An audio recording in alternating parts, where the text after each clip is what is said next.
This is Voices in Validation, brought to you by IVT Network. IVT Network is your expert source for life science regulatory knowledge. Voices in Validation brings you the best in validation and compliance topics. We interview industry experts from pharma, biotech, med devices, and laboratories. Here is the host of Voices in Validation, Stacey. Thank you and welcome to another episode of Voices in Validation, brought to you by the IVT Network. Following a year of remote working, we have all become accustomed to virtual business days. Post-pandemic, many businesses may continue to use remote or hybrid models of working for employees where possible, including the pharmaceutical and medical device industries. Understanding the unique data integrity and validation oversight needed in virtual environments is critical to industry and the topic of discussion today. We welcome Chris Wubbolt to share his thoughts and considerations. So welcome, Chris. It's great to have you back with us. Thanks, Stacey. It's great to be back. Absolutely. You always bring great information for folks, and we typically have follow-up questions too. So we'd love to get you here and get your thoughts. And as we are continuing with virtual environments, and we recognize that they can come in many business types, sizes, and focuses.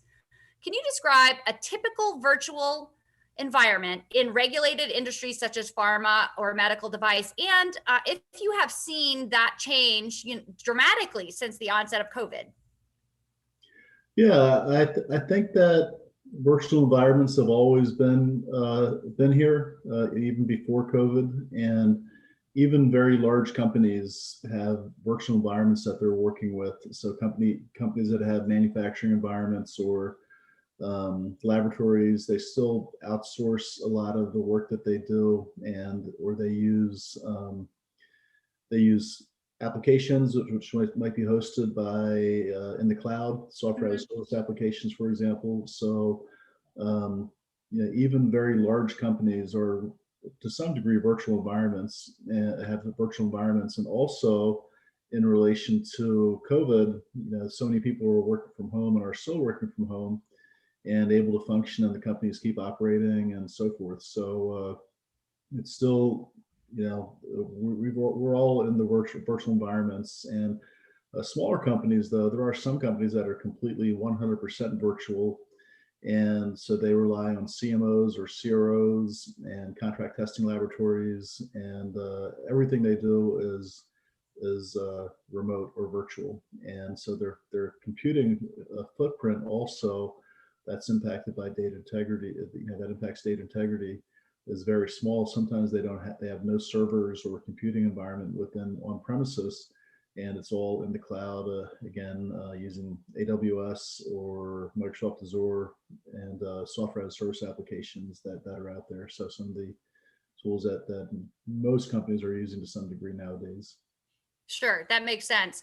Are there data integrity issues that are unique to virtual environments? I'm thinking, like, is there a correlation to increased risk levels or cybersecurity challenges that are more specific to an all virtual environment? Well, I think there are some unique considerations, but in terms of cybersecurity, any environment can be hacked into. In terms of if it's your own computing environment that's maintained on your premises in your data centers or computer rooms, or if it's the environments are being maintained virtually by a vendor or within a shared services provider, for example. So I think cybersecurity has to be looked at very carefully, especially in today's day and age. There's been some pretty prominent malware attacks on pharmaceutical organizations or vendors that support the pharmaceutical industry. And so we all have to be aware of it. And we see that, we read about this every day in the news about credit cards being hacked and foreign interference in trying to obtain COVID, manufacturing information and things like that. So cybersecurity is a risk regardless of if it's in the cloud or hosted internally within an organization. Yeah. With regard to data integrity issues, there are issues that you have to consider. The controls are really the same that you need to, or the requirements are really the same for virtual environments versus if you have on-premise environments for data integrity. But there's a big difference when you're considering who hosts the data, your records and data, for example. And I know there's other aspects as well where contract testing labs or manufacturing environment, contract manufacturers, they may have their own systems that are on premise, but they're virtual to you. So that has to be considered as well. But when you are using a vendor to maintain your records and your data for you, then you really have to I look at 21 CFR Part 11C, which is the control for protection of records. And so you have to assess, are those records protected by your vendor that you may be using in a virtual environment?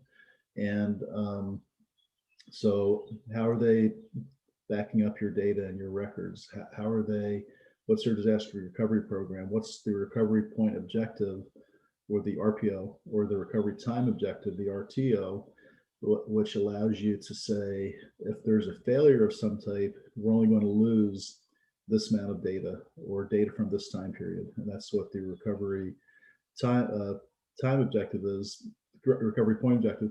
Recovery time objective would be how quickly you can recover your environment. So if there is a failure and you have to fail over to another location and so forth. So really evaluating that from your vendor's perspective and seeing evidence of that, I think is really important. All vendors or all environments will say, companies will say, we can get you back up and running in 4 hours, or 2 hours, or whatever the time period may be. But for me, when I do assessments or audits of these companies for the companies that I work with, I can't just rely on what people tell me. I have to see the documentation, the evidence, and many times it's not available, at least not as comprehensively as you would expect it to be. And oftentimes there are multiple computing environments that you have to assess. So there might be an organization may have their own hosted environment that they have to recover from as part of their backup, restore, and disaster recovery program, or they could use a cloud-based environment or a combination. So you really have to look at all aspects of the computing environments that are out there, and then ensure that each one of those has appropriate data integrity or protection of record controls associated with it. So there are some unique differences for sure. Absolutely. And I would think that when you are relying on so many different vendors or software as a service providers, you want to make sure that you have good contracts in place and that you've properly vetted out your suppliers or your vendors prior to engaging with them. Because like you said, there are differences in terms of recovery times and the amount of data that they will cover. And you want to make sure that you select someone who's going to meet your specific needs, right? Yeah, for sure. And the other things you can look for: do they do penetration testing on their environment? Do they do vulnerability analysis to make sure that their Java code is up to date to include all the most recent security features and things like that? Some companies still are not doing that, surprisingly. So you really have to understand that.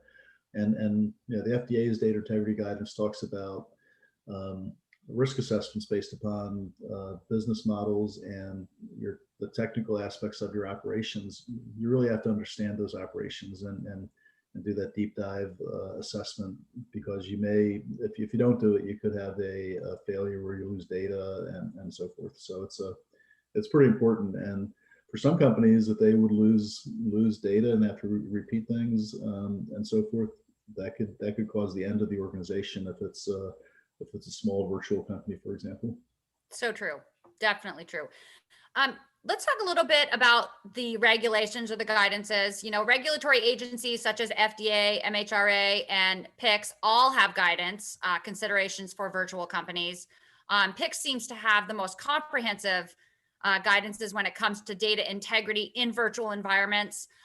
Do these guidelines align with each other, and collectively, are they providing enough or the right guidance to virtual companies?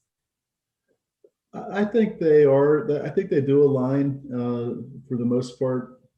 There are some items that they may be slightly different in terms of interpretation, but I think generally each of the different guidances that are out there, they they they go into different levels of detail in certain areas. The PICS guidance, for example, has a lot of detail in terms of paper records and things like that. So there's a lot of information that's in the guidances, and they tend to focus on the same items, but maybe more emphasis in one area or the other.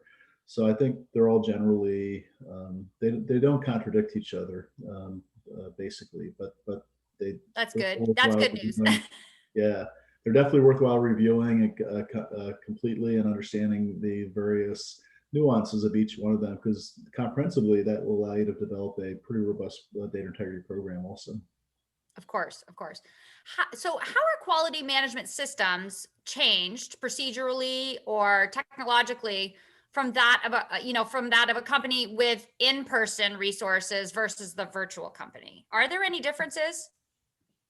Well, quality management systems are quality management systems. Again, they're typically an electronic quality management system. I guess I should have said the way they're accessing them, or the way that they need to interact with the quality management systems. Does that differ at all from, in person to virtual? Yeah, I don't really think so, because most people log on to an application, and it could be virtual or cloud-based, or it could be an environment that they log on to from their own computing environment that's set up by their IT group, and that no one really notices the difference unless there's a internet connectivity issue where there's a failure, and then again, but most end users don't really know the difference between if they're using a hosted environment or an electronic environment that's in the cloud. There is a difference if you're an administrator.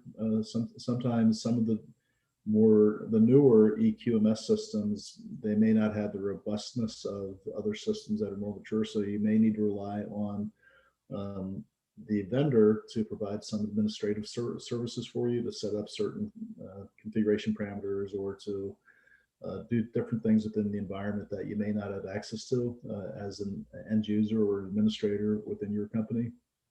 But okay, the typical end user, it shouldn't really change too much.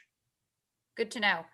So, given our current environment, it's likely that companies will continue to have some remote workers, at least, if not all, and continue to perform activities virtually, for at least, the foreseeable near future, right? Given the degree of variance here, though, meaning some companies may be fully in person, back to work, others primarily virtual, but still with a number of folks, going into the office daily, or any kind of combination thereof. So what are the key organizational considerations? Well, I think delegation of responsibilities and separation of duties is always going to be a key, and that will be the same if it's a virtual or on-premise personnel. So making sure that some systems that you're looking at that may, like some laboratory systems, it would be hard sometimes to access those remotely if you're considering that. But so you may need to have some on-site resources to perform administrative tasks, or to assess some of the audit trail information possibly, and things like that. So I think that separation of duties and clear responsibilities within the organization are important. And again, I don't believe that makes a difference if you're on site or if you're working remotely. There still needs to be those aspects: training on the systems, accessibility to the systems, secure environments also. So some companies rely on VPNs or secure connections to access the systems. And you want to make sure you're before COVID, I would travel quite a bit, so I would never use a hotel Wi-Fi, for example, or internet. to access, I always use my hotspot, which is secure, so that there's no attempts to hacking or stealing passwords and things like that. So those are the things that I think need to be considered. But they should, everyone that is in this industry does some amount of travel, especially again pre-COVID. So that would apply if you're normally in the office and happen to be traveling on a business trip or to a conference, or if you are, if you're always remote or virtual. So you have to consider all those aspects. For sure. And I agree. The hotel or any public space, you see a lot of people working in Starbucks or wherever they happen to be, right? And they hop on their free Wi-Fi and it leaves them wide open for trouble. Yeah, I never use free Wi-Fi. So. I don't either. Yeah, I know. I've read in too many articles and it scares me from doing that. Yeah. So Chris, we talked a lot already about suppliers and vendors, but understanding that virtual companies, really need to rely on outsourced resources, especially smaller companies, as you mentioned. How do we ensure data governance principles are applied to our suppliers or our vendors? Yeah, that's a really good question. And again, a lot of times as a sponsor company or a company that is relying on CROs or CMOs, it's really important to assess those vendors to ensure that their data integrity requirements are established and that they have adequate controls in place. And that's important to do. And there's what are we looking for? What if I'm asking my vendor or my supplier, about this? What specifically am I asking? What am I looking for? Yeah, well, you really need to do an audit or an assessment of the vendor or the supplier, the CMO, or the contract testing lab, for example. And you need to assess what their data integrity controls are, if they're adequate. And I know that there's so much that you have to look at during an audit or review during an audit. So you have to make sure that you have adequate time for that as well. Look at key areas. So many of the enterprise-wide systems that are used at a contract testing laboratory, for example, they're generally pretty robust for the most part because they've been developed and designed to ensure some of these controls. So when you have limited amount of time during an audit or assessment, I would focus on the systems that are more problematic, filter integrity testers or standalone laboratory instruments or other instruments that are enterprise-wide, for example, and really take a look at that. Your own data integrity program, also your policies should apply to your vendors. And so you should include how you would assess and have data governance over those vendors. Many times they'll have to transfer records to you or data, and they're typically flat files that are provided. And normally the FDA, for example, would expect you to do as an assessment or review of records. You'd want to review the data dynamically, looking at audit trails and metadata and things like that. So there may be times where you can rely on the flat files if there are no issues with the vendor possibly or the supplier.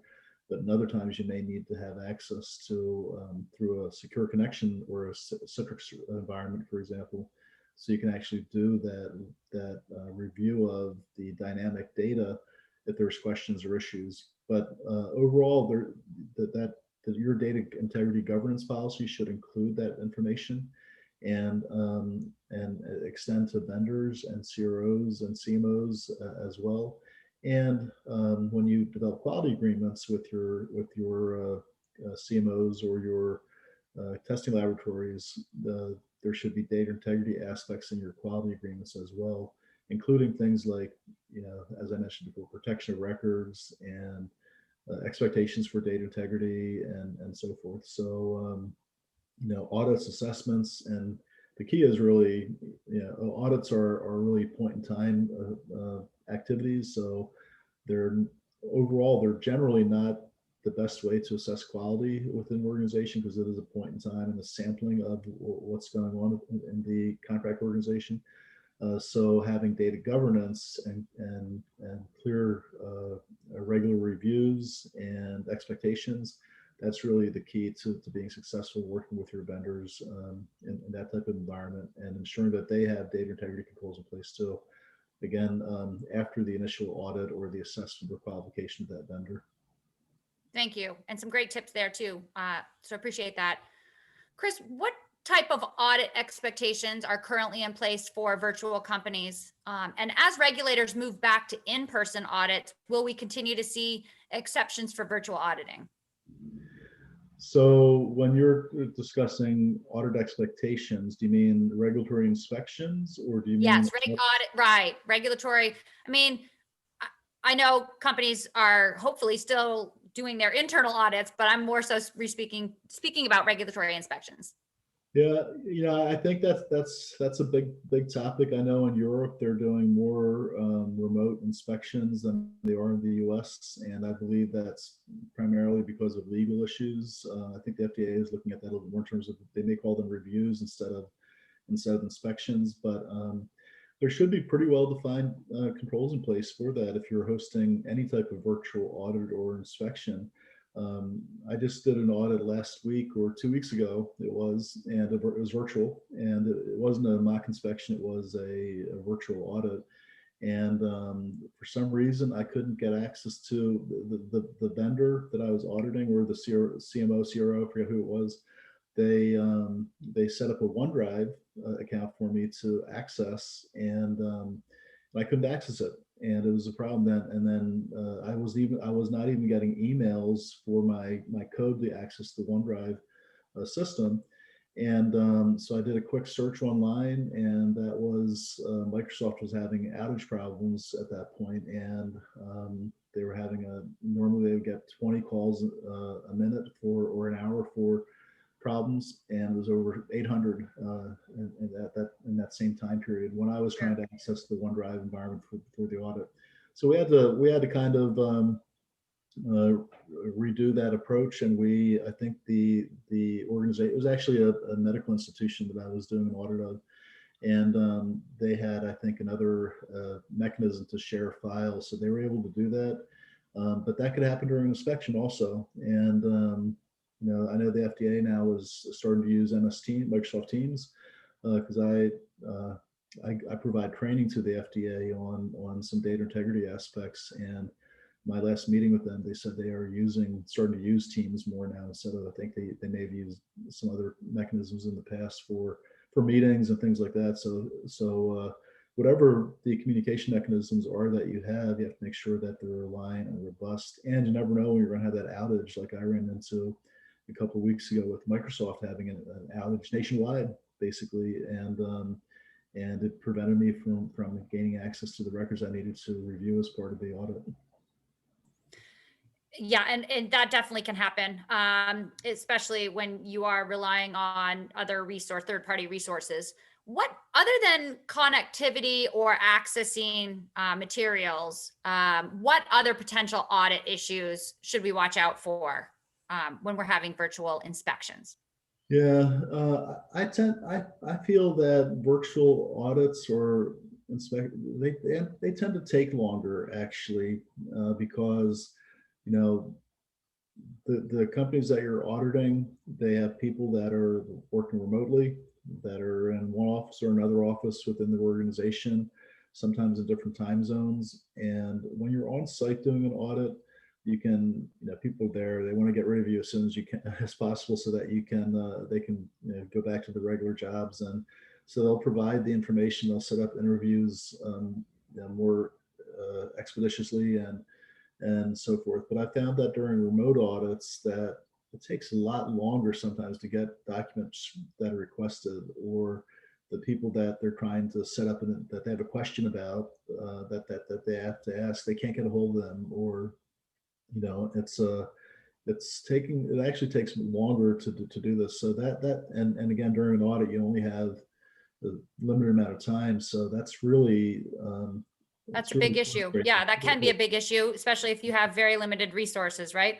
Yep. And I just did an audit this past week, and the same thing happened where they actually have to pull documentation. They have to get a hold of people in Asia Pac or the UK, and they have to internally review the records before they provide them. And so the audit that was supposed to finish yesterday has to go into next week now, because they were not able to provide the evidence. Some of the documentation that I asked for on day one they were still not able to provide on day 3. So it can be an issue, especially. And that can pose a huge problem, I guess, if you have regulators doing an inspection, right? And you're not able to produce documentation. I mean, isn't that sort of a big deal? It is a big deal. Now, I would hope that these companies would prioritize regulatory inspection higher than a regular Audit, yeah. from one of their clients. Although they should both be looked at in the same way. Actually, they're both important.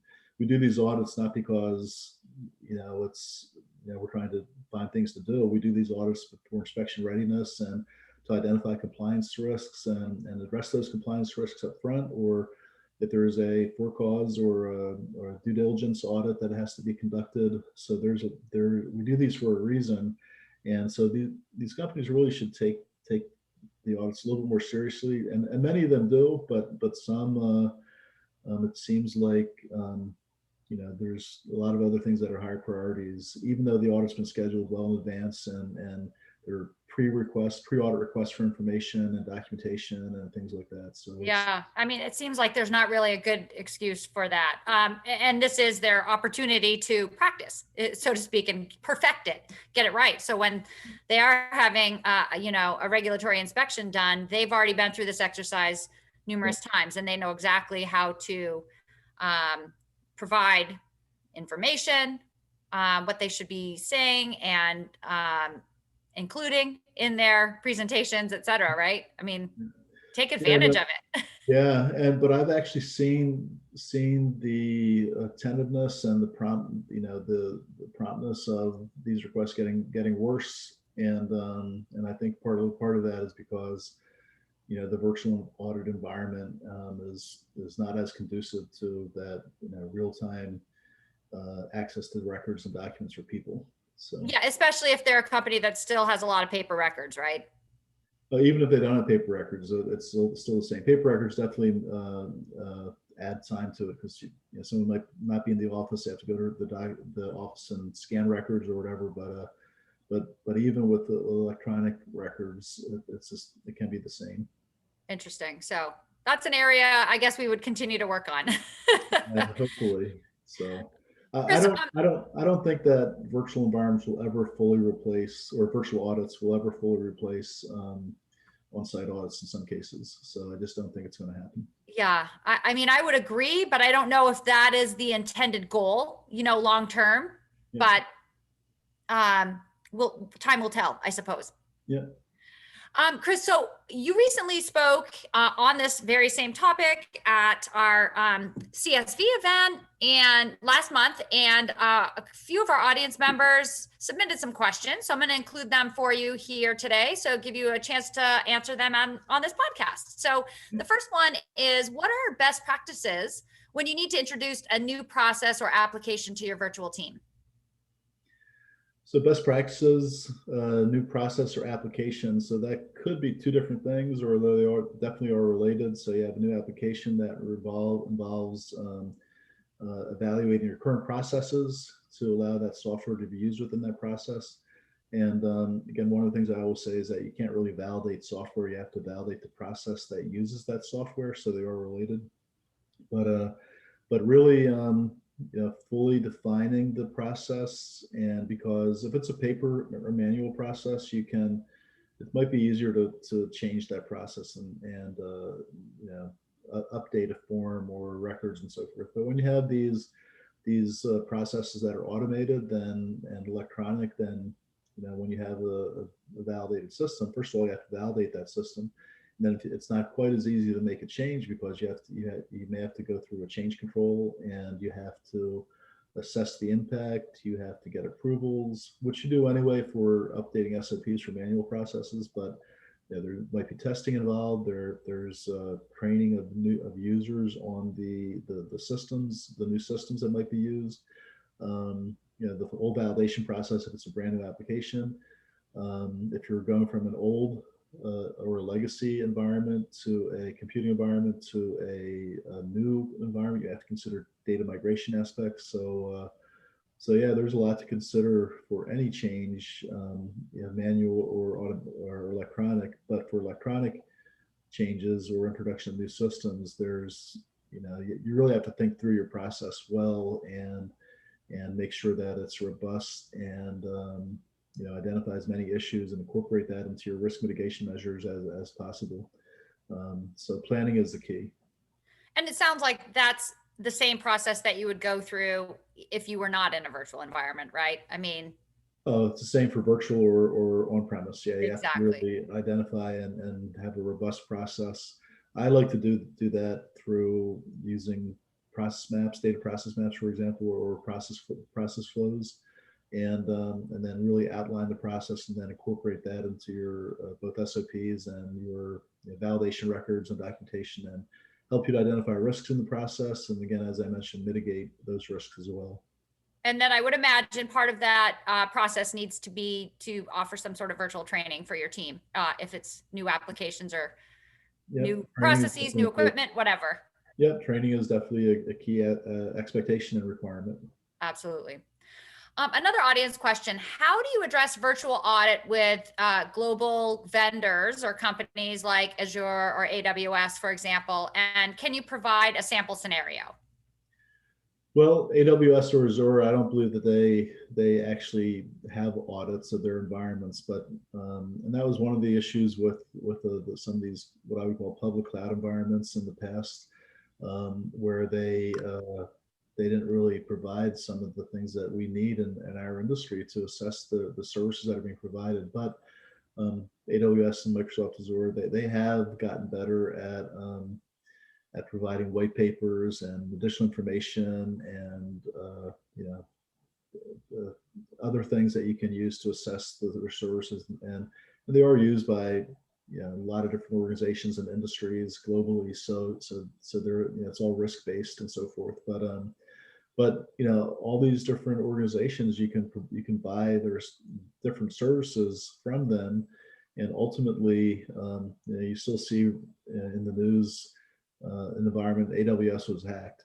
That may not be because of an AWS issue, but it may be an issue with how the company that is using AWS has set up their own internal security on the virtual servers or environments that they've set up within AWS. So unsecure environments that are easily able to be accessed within an AWS will have that security. But if you don't set it up and configure it properly within your environment within AWS, then that vulnerability is probably due to the company that's buying the AWS services. They haven't set up their security aspects correctly. Yeah, so it's similar even in other industries. You hear about a lot of times hackers are able to get into a major company or even the Pentagon, let's say, and typically it's because they went through a back way. They went through a vendor or some other service provider who did not have the correct securities on their website, and that was sort of their portal in, right? That's exactly right. Yep. Yeah. Great. One more audience question. Does the virtual environment alter the validation requirements of the company? That's a really great question. And I would say that validation requirements are still the same, but the difference is who provides support for the validation. Ultimately, the end user is responsible for the validation, and a vendor cannot validate software for you. So they can provide a well-developed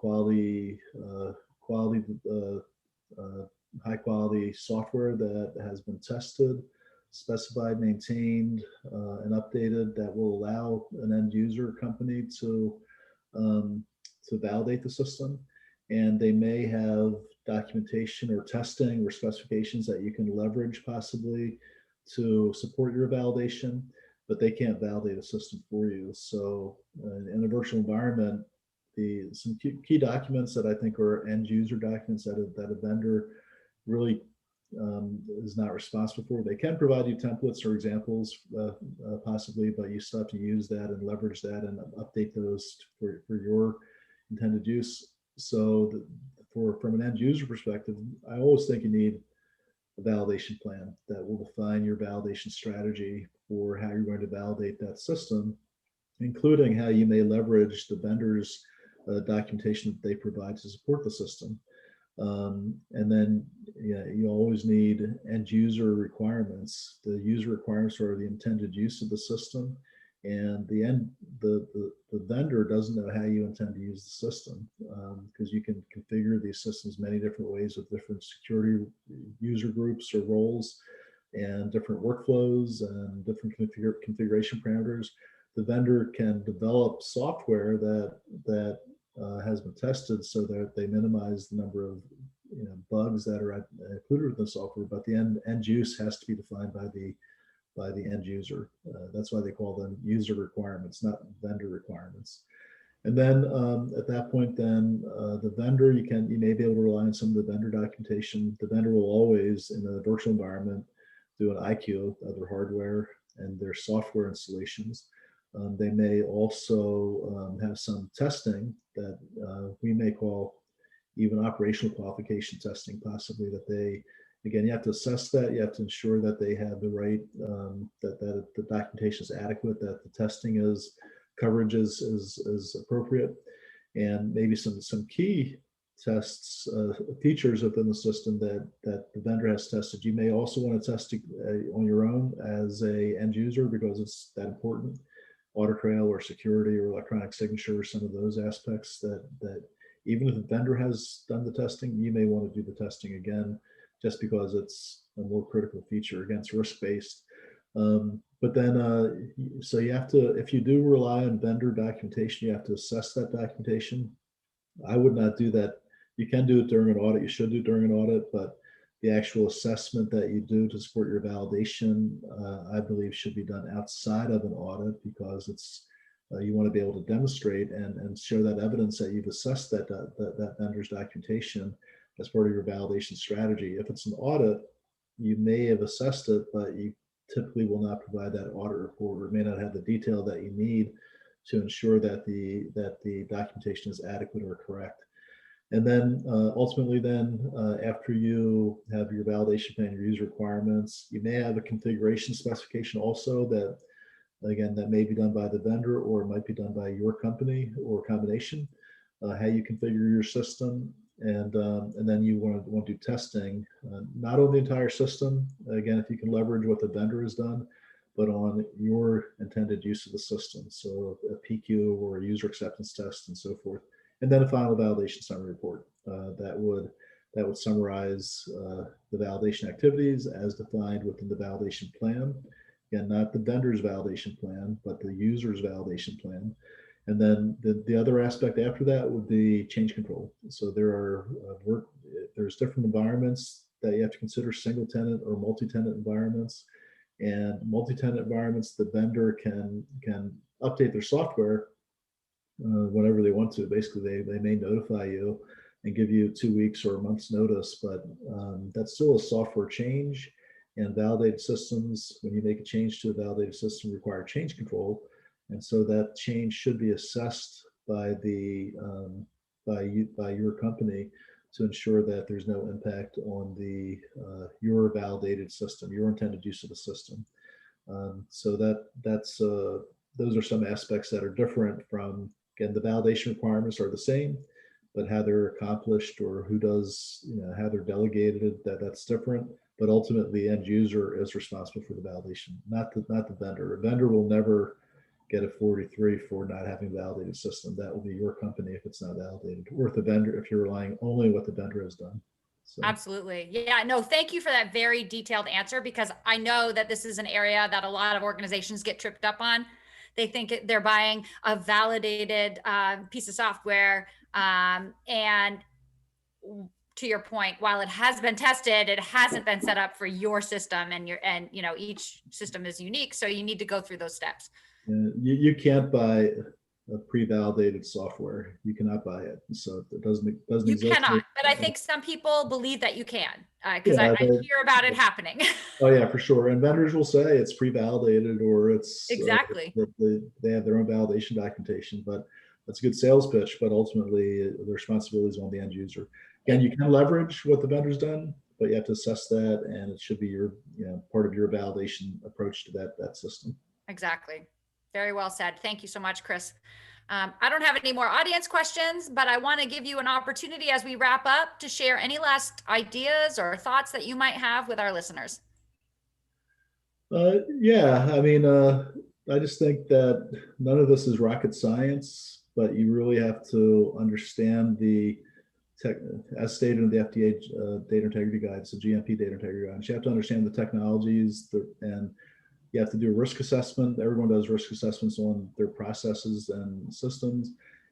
Risk assessments are only as good as the knowledge you have of those systems. So if you don't really know the technical details or the potential risk associated with or the vulnerabilities associated with the system, then you really can't do an adequate risk assessment. And you can go through the motions and say you've done a risk assessment, but it may not be very valuable for you if it's not based on the knowledge of the application or the systems or the process that you're using. Absolutely. Well, thank you, Chris. Really appreciate your time today. It's great to have you here again, sharing some of these tips with our listeners. Always some good takeaways. So really appreciate it. And I've learned a lot through your insight and detailed explanations. So it's great to have you. Yeah, thank you very much. And looking forward to the next time also. You bet. I also want to give a shout out to our producer, Ben Kitchen. Most importantly, a big thank you to you, our valued listeners. I'm grateful for your time each week and for your help in sharing this podcast. If you enjoyed today's episode, please remember to subscribe in your podcast player of choice and be sure to share it with your friends, colleagues, and online networks so they can enjoy it too.